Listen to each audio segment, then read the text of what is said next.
وَأَقِیمُوا الصَّلَاةَ وَآتُوا الزَّکَاۃَ، نماز قائم کرو اور زکوٰۃ دو۔ اب دیکھیے ایک سوچنے کی بات ہے یہاں پر، اللہ تعالیٰ نے کتنا حکم دیا؟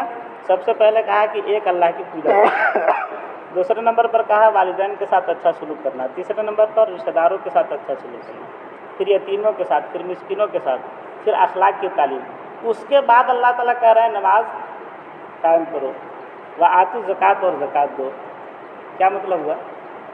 ہم لوگ سمجھتے ہیں کہ سب سے بڑی ہے بھی سب سے بڑی عبادت نماز، لیکن اللہ نے جو پہلے ان چیزوں کا حکم دیا ہے، اس سے کیا میسج دینا چاہ رہا ہے اللہ تعالیٰ؟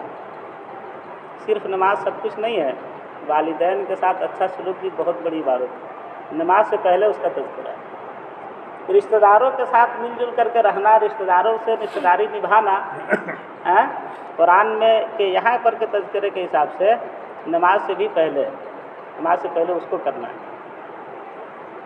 یتیموں کے ساتھ، یتیموں کی دیکھ بھال کرنا، بلکہ حدیث میں تو اتنا آیا کہ اگر کوئی شفقت کے ہاتھ یتیم کے سر پر پھیر دے تو اس کے ہاتھ کے بال نیچے جتنا بھی بال آئے گا نا، اس کے برابر اللہ تعالیٰ اس کو نیکی دیں گے۔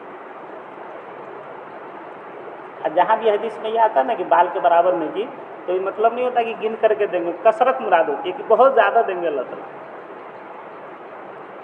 اس کے بعد ہے وآتوا الزکاۃ اور زکوٰۃ دو۔ یہ دونوں حکم اتنے کے بعد ہیں، حسن اخلاق کے بعد بھی۔ اس کے بعد کہہ رہا ہے ثم تولیتم الا قلیلا منکم وانتم معرضون، بنی اسرائیل سے کہا جا رہا ہے کہ پھر تم لوگوں نے روگردانی کیا۔ یہ سب حکم ہم نے دیا تھا اور وعدہ لے کر کے دیا تھا کہ اس پر عمل کرنا ہے، لیکن اس کے باوجود تم لوگوں نے روگردانی کیا، پیٹ پھیرا۔ وانتم معرضون، اور تم منہ موڑتے رہ گئے، اللہ تعالیٰ کے حکم سے منہ کو موڑتے رہ گئے، جو ان کی عادت تھی پہلے سے۔ اولاً تو مانتے نہیں تھے، اور مان لیتے تھے تو کچھ دن کام کیا، اس کے بعد میں تو یہ سننے میں تو ایسا لگتا ہے کہ بنی اسرائیل بہت ڈھیٹ قوم تھی اس لیے ایسا کیا کرتی تھی، لیکن اگر ہم ٹھنڈے دل سے غور کریں تو یہ جتنا حکم جو دیا گیا ہے ابھی، اور ہم نے پہلے اسی لیے کہا کہ قرآن نے بیان اس لیے کیا کہ وہ حکم ہم کو دینا ہے، تو جتنا حکم ہم کو دیا گیا ہے، ہم اور آپ جائزہ لیں اپنے مسلم معاشرے کا۔ مسلم معاشرے میں کتنے فیصد لوگ ہیں جو ان احکام پر عمل کرتے ہیں، اور کتنے لوگ ہیں جو بنی اسرائیل کی طرح منہ اڑے ہوئے ہیں؟ تو پھر ہم میں اور بنی اسرائیل میں کیا فرق ہوا؟ قرآن کوئی واقعہ، کوئی بات اس لیے تھوڑا بیان کرتا ہے کہ ہم کو خالی سننا ہے، قرآن اس لیے بیان کرتا ہے کہ ہم کو جھانک کر کے دیکھنا ہے کہ ہمارے اندر وہ چیز ہے کہ نہیں۔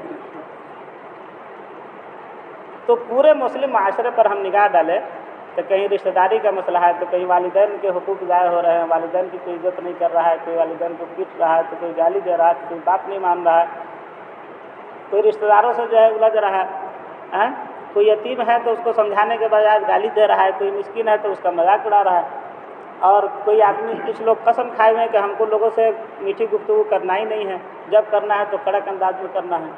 تو یہ سب کیا ہے؟ وہی تو بنی اسرائیل والا کام ہمارے اندر ہے۔ تو ہم بنی اسرائیل کو ہنس دیں گے، لیکن اپنے بارے میں ہم سوچنے کے لیے تیار، تو ہم آپ کو کوئی بھی ہو۔ تو میسج اصل یہ ہے کہ پیغام یہ ہے کہ ہم کو اپنے سلسلے میں سوچنا ہے کہ ان احکام پر عمل ہو رہا ہے کہ نہیں ہو رہا ہے۔ اللہ تعالی ہم لوگ کو کہنے سننے سے زیادہ